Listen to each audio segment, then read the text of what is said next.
Greetings, everyone. Today is August 13, 2025, and this is the Evan Studios Weekly Podcast. I am your host, Stark. And first of all, good morning, good evening, or good night, whatever you guys are.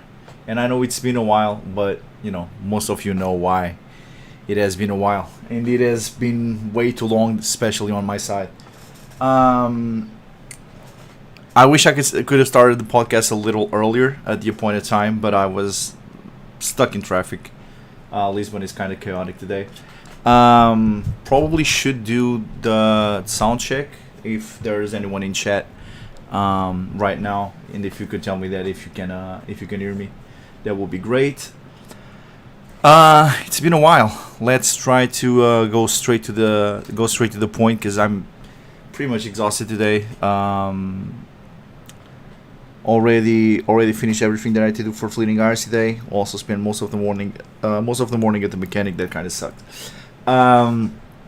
So what happened since the last time?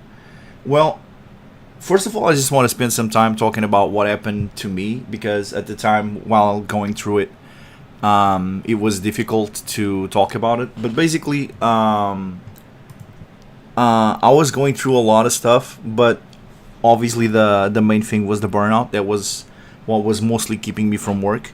I had a few other side stuff that was complicating my health and whatnot. A lot of it still is. I am heavily medicated, but the burnout was just something that it was unlike anything that I ever experienced. It's basically like our brain. I don't know. At some point, I thought I had some sort of aneurysm or some stuff like that, because your brain just shutting down out of nowhere and not being able to have like a conversation where you feel like you're being creative, where you're using most of your brain, where your eloquency all of it goes out the window. You can form sentences that don't seem rudimental. You can think of words. Just even considering the amount of the complexity of the discussion that you're about to have can feel overwhelming. It literally makes your brain hurt. It's one of those things. Honestly, I can't explain a burnout. I can't explain an heavy burnout to anyone that has never experienced it. It's so wild. It's so gross. It was definitely one of the worst experiences in my life, and I definitely I don't wish that to anyone, not even my worst enemies. So yeah, it's pretty much that was the main reason why I was off for a while. I literally could not, I could barely have a proper conversation, let alone be creative and create dialogues that anyone will feel like reading. But luckily we're already at we should be in the better days now. So let's focus on the good stuff that is our game. So, as you guys know, we have released a very premature version of Journey Abroad. We are working on finishing it, but I wanted to put something out just to keep people entertained. And we should be able to finish it this week. And I'm really happy, honestly, I am really happy that we have decided to release the version that we had, because we got a lot of feedback. And there was a lot of aligning feedback in regards of some of the details of the game. One of the recurring criticisms that we had in the game was that the time pass clock was taking too long. It got old like really fast, and we're talking. This is happening in the first week of gameplay, and people are already getting tired of it. It's definitely it definitely told us this has to go. And there were a lot of criticism towards how some characters were presented. Obviously, there's stuff that we need to add to the game. I thought the anti-scenes for this patch were already there. They are not. that part was annoying. I thought they were. I didn't test the final version of the game. I just assumed they were there. I tested the last part that we changed. I thought we had stuff that we had added previously, but all of that should be in the game now. We're also going to add a few more details towards the beginning that should only appear in the second week. Basically, we listened to all of the criticism. We're going to improve the points that we knew we had to improve, and the community gave us a few more points to improve, such as basically the personality of the characters early on, and we're not going to change the way those characters express themselves because it's part of their personality at the start of the game. And that character, specifically the main character, is someone that has a glow up throughout the journey. So we definitely don't want him to make it an interesting character early on because that's kind of the point. Is that he's kind of a bland guy early on, and he grows with the help of a lot of characters that surround him. Some more than others, but especially the characters that he met early on. Characters like Fernando are going to have a big impact on his personality and how he's going to approach his school life. His sister is going to be a major influence in his makeover. A few of the cheerleaders, I don't want to spoil the story up to that point, but a few of the cheerleaders will also have a huge impact on the development of our character, and that is going to happen over the course of the next two gameplay weeks.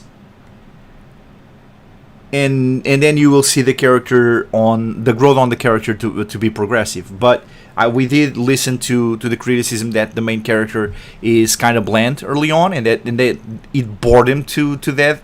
Just reading their dialogue, and in a sense, it's kind of supposed to. In a sense, the main character is supposed to be bland early on. Also, I know that there's a lot of people that don't like some sort of slow burn. They don't like the dialogue. And this is something that worries me a little bit, but for now we're going to stay with basically the slow world build because we want to make a super massive world that feels realistic, that you can do pretty much anything that anyone could do in real life. You can take a girl out for dates. You can pick where you want to take them. Some girls have preferences in the spots. Some girls might like some diners, some fast food joints. Other girls will appreciate more, and your relationship will grow more if you take them to expensive restaurants. So basically, it's going to be kind of like a live sim meets RM game style. And you will be able to get different types of jobs. You will be able to move out of your mother's house and get your own place. And there will be multiple places that you will be able to rent. Some of the stuff that you can buy to keep in your house can give you bonuses when doing your jobs or when doing other stuff. You can, for instance, get weights so that you can, for instance, practice or work out more than once a day. So you should be able to work out once at the gym, but if you have the weights at home, you can still do some kind of weightlifting at home. So you can do some training, but we're also going to limit how much training you're going to be able to make during the week. So we're just giving you a chance to be more efficient with your time, but we also want to keep the game realistic in a sense where there's only so many gains that you can get per week.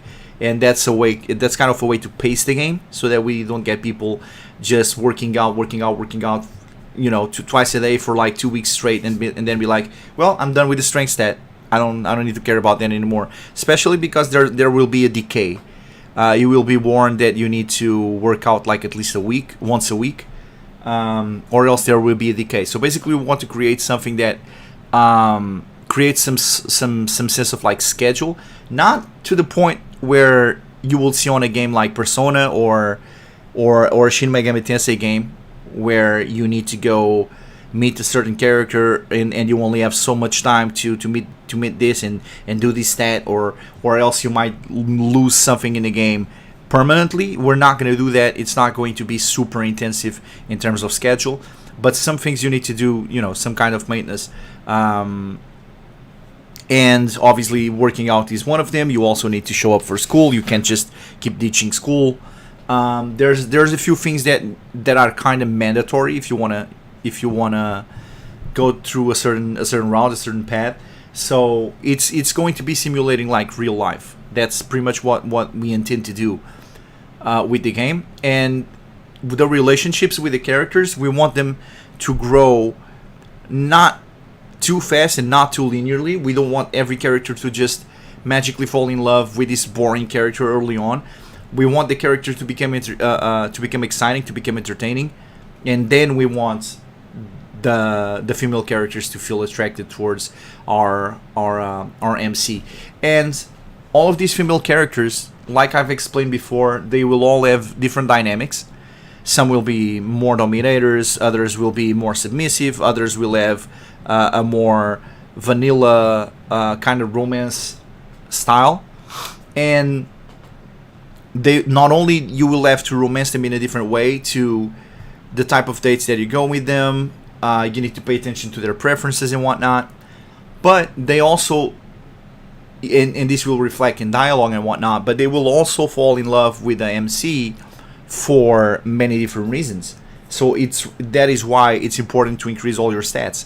For instance, there might be some characters that find intelligence to be sexy, and as you go to school and as you participate in the classes and as you participate in the exams, and your intelligence stat grows and you read at home and whatnot, as your intelligence grows, there's your intelligence grows, there's characters that find intelligence sexy, and you will feel more you will look more sexy to those characters because of your intelligence stat growing. And obviously there's characters that are a little bit more materialistic or are looking for more security, financial security, and they want you need to have a certain lifestyle and be able to generate a certain amount of money, which you can do through your jobs, through higher paying jobs, through investing in the market, investing in crypto, whatever it is. So once you are able to have things that are ostentatious, I think that's the word in English, but once you have once you have a car, an expensive car, once you have a house, the most expensive house, the mansion and whatnot, some characters will find you more attractive because of your financial status. Other characters will just like you because you're goofy. Other characters will like you more as you improve your strength stat because they're like, big built up, gym guys, right? So as you interact with these female characters, all with different personalities, you will also realize that they like you for different reasons. And so you need to create a character with depth, with where you not only care about your appearance, your physical appearance, but also in being able to provide financially, in being able to provide security with your both financially and as a person, as you practice martial arts and whatnot. There will be characters that will be excited by your intelligence, and so you need to build an all-around character to be able to romance all these females. Of course, if you just want to focus on a few, you need to just figure out what those characters like about your personality and maybe focus on that. And if you focus on that, you will grow to those specific characters faster. So if you want to romance a specific character faster, just figure it out. What are her interests and what they find attractive in a man. So when you go out with them, you should cater to their wants and build your character towards being attractive to them. So I hope I explained myself correctly, and that's pretty much it. I hope that you guys don't find... Jesus Christ, I need to silence this. Okay. Sorry, my bad. I forgot that... I forgot that I had sound on my cell phone. Anyway, so that's why the character early on might be a little bit boring, and I know that some people find it incredibly boring. But here's the thing: I also read, because I also do a lot of research when it comes to creating games and whatnot. And I was watching this interview with the director, and he was explaining that in a movie there's very in a movie or in a game or whatever it is, he has worked in both regards. And he explained that there's very little time for chit chat or for, you know, just pointless dialogue in either games or movies. When you think that you're just creating ambient and whatnot, he says if a dialogue doesn't serve one of two purposes, the players will tune out when playing the game. So if the dialogue isn't important to either push the plot forward or to build character, if any part of the plot is not doing one of those two things, the players will just tune out. They won't read, they will skip. If they're watching a movie and there's banter and whatnot, and you see that that doesn't build the character like directly, or it doesn't improve the plot directly, people will just tune out. And that worries me, because I played a lot of games where there's a lot of banter and there's a lot of stuff, and I feel like, especially in a game like this, with the scope like this, where the game is going to be huge and you're going to spend a lot of time meeting these characters and getting to know them, it's really hard to make the conversations look organic without adding a little bit of banter in there. If you're always just focused on character build, like every time the characters talk, they give like important information about them. They're kind of like explaining their background somehow, some way. And I do feel like so far with the game, we have tried to focus on doing that, because almost every single dialogue is trying to achieve something. Some of it is kind of like mandatory, like you can't skip the rules dialogue. Like that's the type of dialogue that you know it's going to happen. But most of the dialogue, like our character, our MC, starting with talking with Ryan when they are talking in the computer the first time, he's kind of explaining. It's moving the plot forward. He's kind of explaining what is happening. He's moving out of town. He's going to meet a lot of new people. His past experiences in school and whatnot, and then he has a small monologue in his head where he explains his insecurities, what kind of point he is mental wise in his life. And I feel like all those little dialogues that we have, and as he meets characters and whatnot, all of them are building character. Now I know that the main character is kind of boring, and building a boring character is it might feel kind of pointless, but building him as a boring character now, it's important for the player to see the growth. If we don't start low, it won't be much of a journey. It will be just like, this guy is a giga chad. He's just gonna arrive in the school and then have sex with all the women. Like, that's not what we want to create as a character. We want to create a character that starts, at the bottom, and then through a lot of decisions and meeting a lot of characters, you will see the growth with the character, and that will probably resonate more with some of the players than just a guy that is is a giga chad and just arrives at school and everybody just wants to have sex with him, like out of nowhere, like peaking at high school, So when he gets to college, what I want to create is an experience that seems realistic. Like, there's all these women with different interests, and you are going to find an organic way to impress each and every single one of them. all for different reasons. Obviously, some of them are going to be easy. Their predisposition towards you is a lot higher than others, while some characters might actually, feel some contempt towards you early on, and then feel more like a reward later down the road. So I know, I understand, and I appreciate all the feedback that we have received. We have listened, but this is the design choice we are going with, and just to show that we are not going to be stubborn about it, we are going to be putting some systems in the game where you can just skip a lot of the conversations. Obviously, you're going to skip a lot of the character build, but if you're the type of player that doesn't enjoy, just receiving pointless information, and I don't care what is being true or whatever, there's going to be ways to skip that. So for the rest of the week, we are going to focus on transferring the dialogues from the test server, proofreading them, and then putting them in game, adding the remaining soundtrack songs in the places that are relevant. We are going to populate the world a little bit more. We are going to probably finish the fast travel menu, because we already got the back end for it. So now I just need to finish the front end.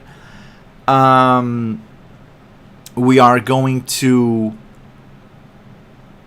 add a few details to the game that we didn't want to add on this initial patch, because we want to leave it in a cliffhanger. So we're going to be adding that, and obviously, finally, we're going to be adding the initial enticings. All of those are going to be important. Isaac and I were also considering adding 2 more days, because there's a lot that is going to happen during the weekend, and because it also adds a little bit more enticing to the game. So we will finish this week of gameplay. We will see if it's solid, and then if we feel like it's in a good place, we are going to release it as a final version. But if we feel like adding the weekend to it would probably serve better as a teaser and give a better impression of what the game is to the players, then we might consider adding the weekend to the patch. As regarding Bloodlust now, I don't know if anyone has questions, or if at any given moment you can just ask me about your near broad. If not here, feel free to ask in Discord and whatnot. If there's a part of the part of the explanation that you guys didn't understand, or if there's just something that you want to debate or give us feedback on, always feel free to go on Discord and do just that. As for Bloodlust, well, since we had this break where I was just pretty much just recovering from a burnout, and honestly I still am. Like, I will at this point be sleeping 15 hours a day, and I always had a really hard time sleeping throughout my entire life. Nowadays I haven't been having that issue at all, but as you guys probably know at this point, let me try to add a little image. You guys know that there was a character that we decided to add to the game because of Morgan, so here we go, meet Morgan. This is going to be one of the characters in the game. This guy is called the Janitor, and is going to have kind of like a meeting with Eve. And usually he's a very lecherous looking character and whatnot. Now he's looking kind of surprised, and because he got slapped in the face, but there was a good reason for that. And since we took this break, it also gave the CG team enough time to work on a lot of the scenes, which is pretty great.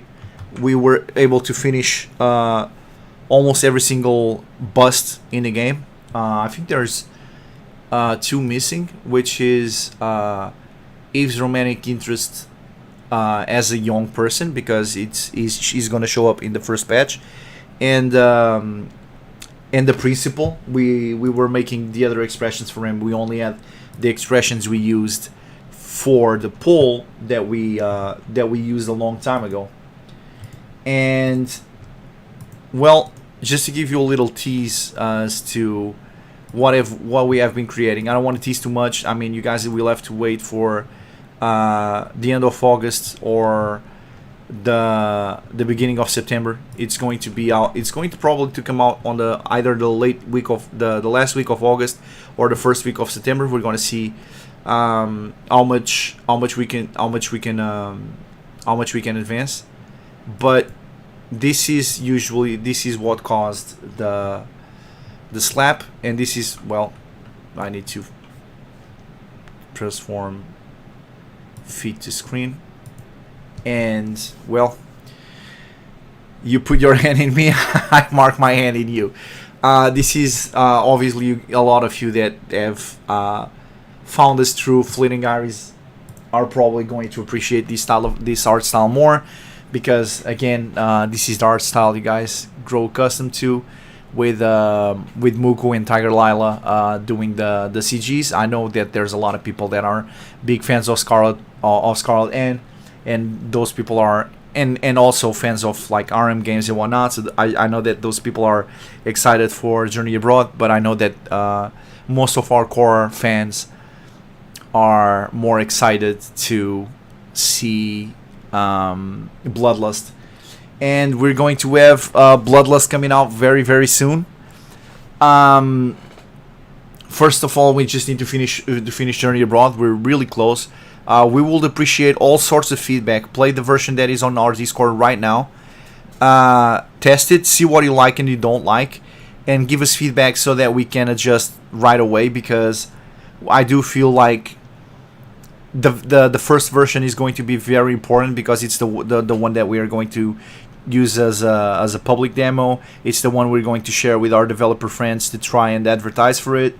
So all sorts of feedback are going to be important.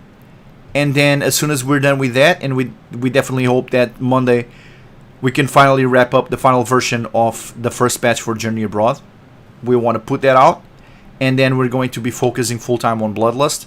Of course, like I explained before, a lot of the work that we are doing right now for Journey Abroad is going to be very important for Bloodlust, because we're already going to do we're already working on shared maps.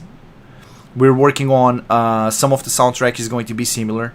We are working on a lot of especially the things that are going to take most of the time, which is definitely obviously the map making, but creating the menus, creating a lot of systems, because we transitioned from the platform RPG Maker VX Ace to RPG Maker MV, and when we did that, all of our assets we had to leave behind, because even to this day AI is not scaling them correctly. So we pretty much lost all of the assets that we created over the course of 8 years. We lost all of the scripts, we lost all of the menus, all of the everything that we did for VXAs that was useful for every single game that we created, for Fleeting Iris, for the Halloween patch, for the Showdown minigame, for everything that we created for the Christmas patch. It was easy because we already had all of the assets that we needed, or most of them. We had basically the menus, the backend, the scripts, everything we had. And now starting with MV, we need to start from scratch. We need to remake a lot of scripts that we already had. We need to remake them in JavaScript, because it doesn't use Ruby like VXAce used to. And this transition is very painful early on. It's very time consuming. We're waiting for stuff that most players don't even, most players don't even care for. There's a lot of stuff that we have to do right now, and there's a few systems that we want to try that are absolutely new. I want to show you guys, for instance, a general idea of some of the stuff that we are trying. Let me try and save this image.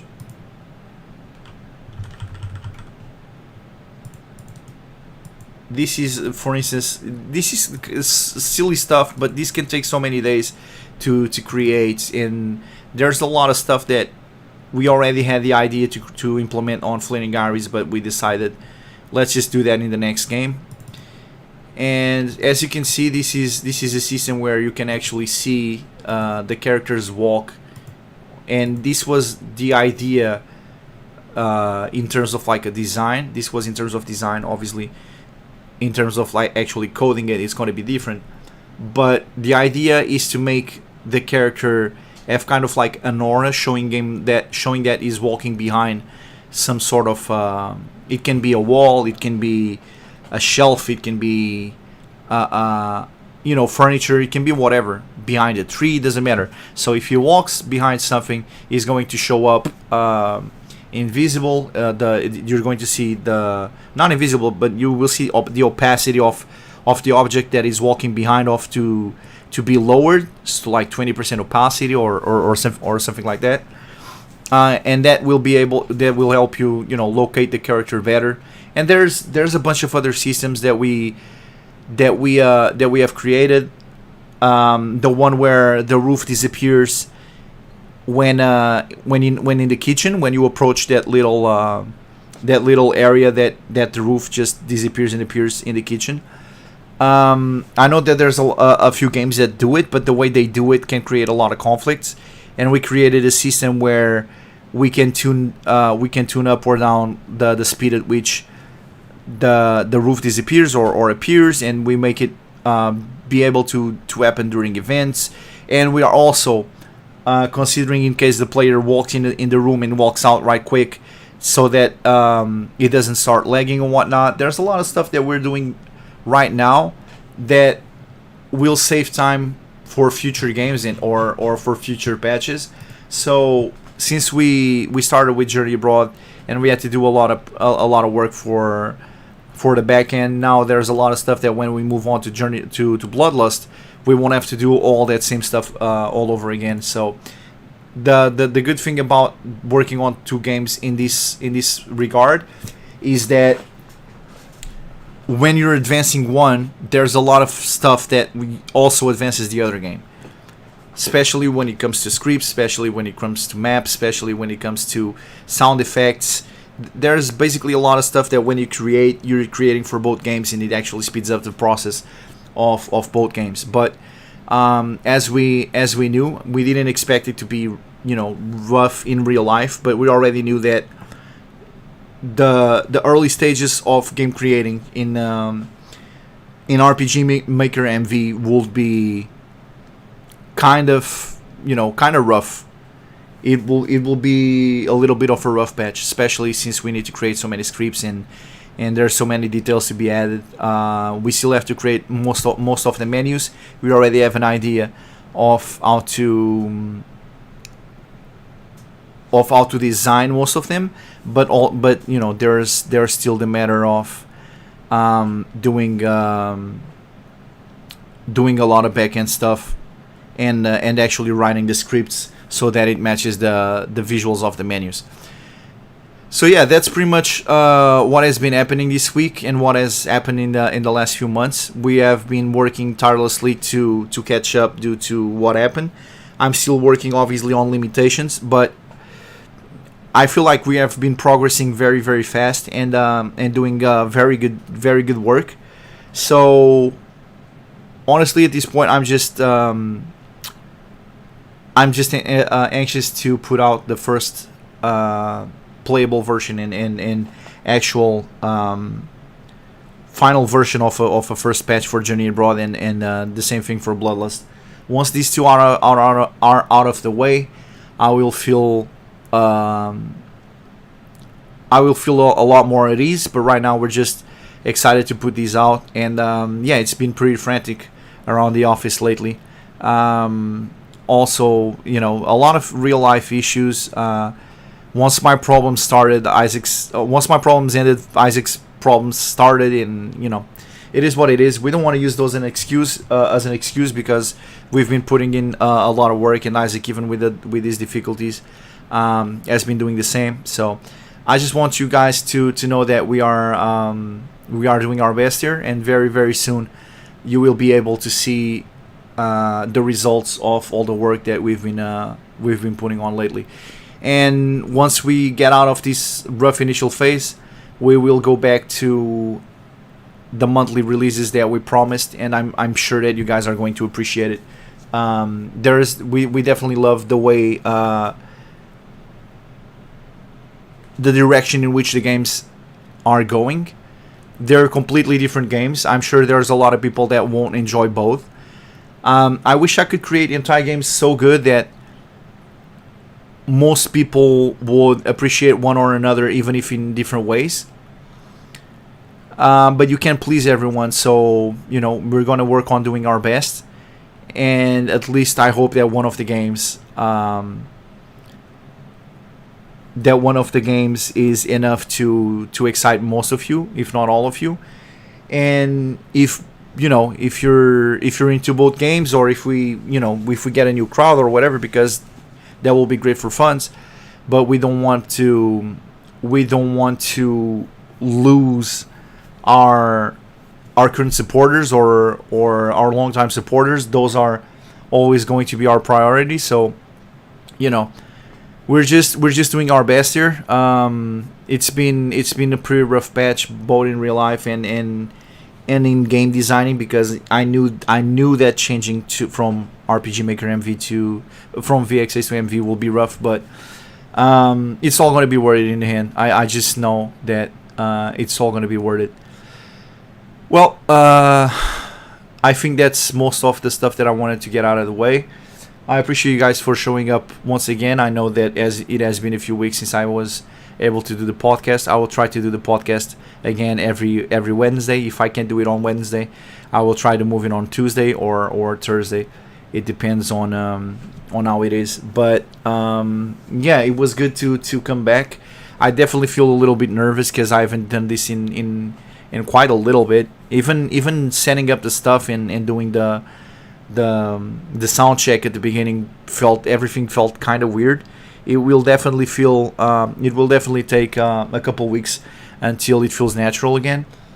And it's always rough to speak on a language that is not my native language, especially at a time when one of the funny things about the burnout is that you have a hard time doing translations, because you can think of a word in one language, but you cannot translate it. So you're stuck a lot of times, and the fluency in your speech just goes. Imagine just being incredibly tired for not sleeping for 3 days and maybe a little bit high, and that's kind of like of our burnout feels like. Yeah, and I say a lot. I use a lot of crutches when speaking in English. But I hope that this nervous feeling goes away in the next couple podcasts. I definitely hope that I got my points across in what we are working on in the games. I hope that I'm not forgetting anything. But once again, I will love if you guys could give all sorts of feedback. We are listening to it. We are going to make changes in the game right away.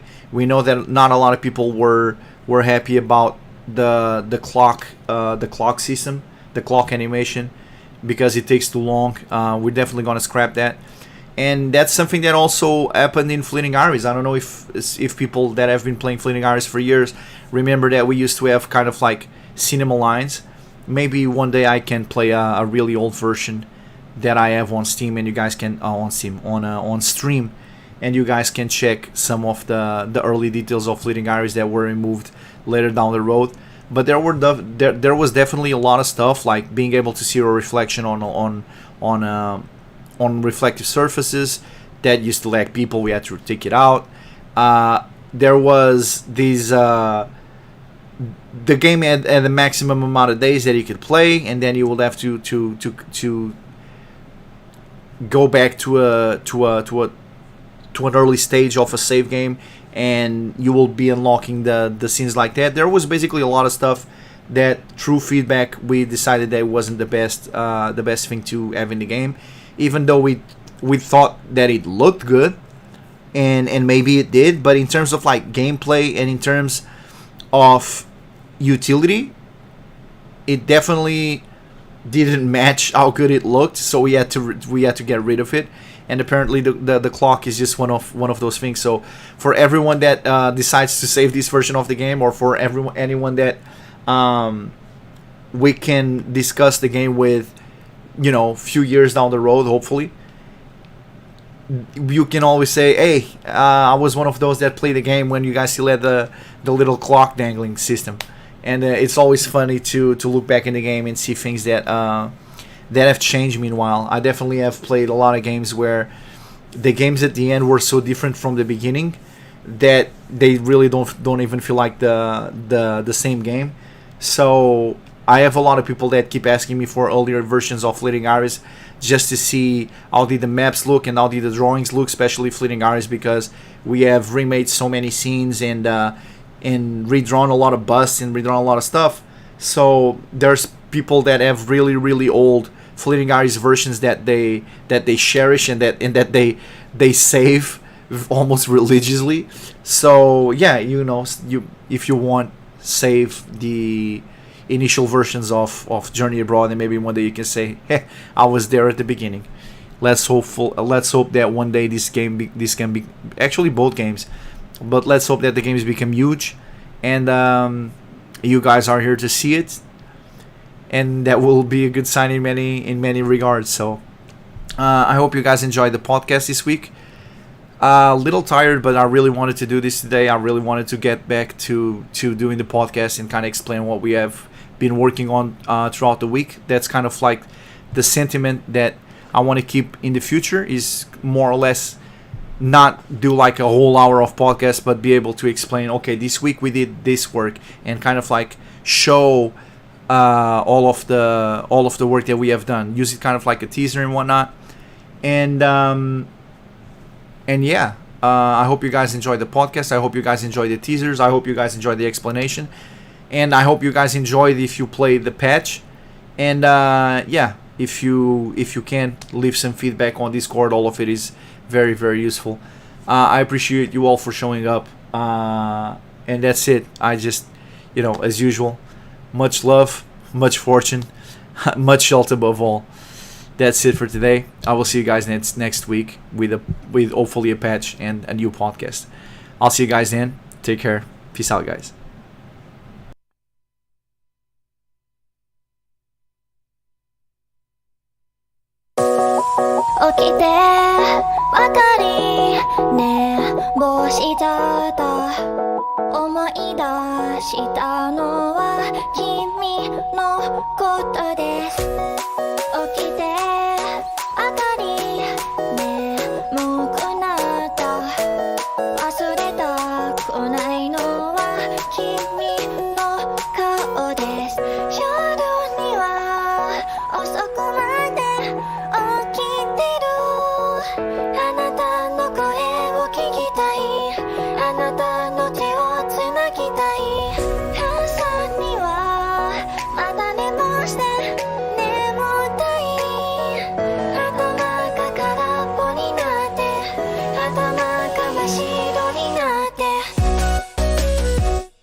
世界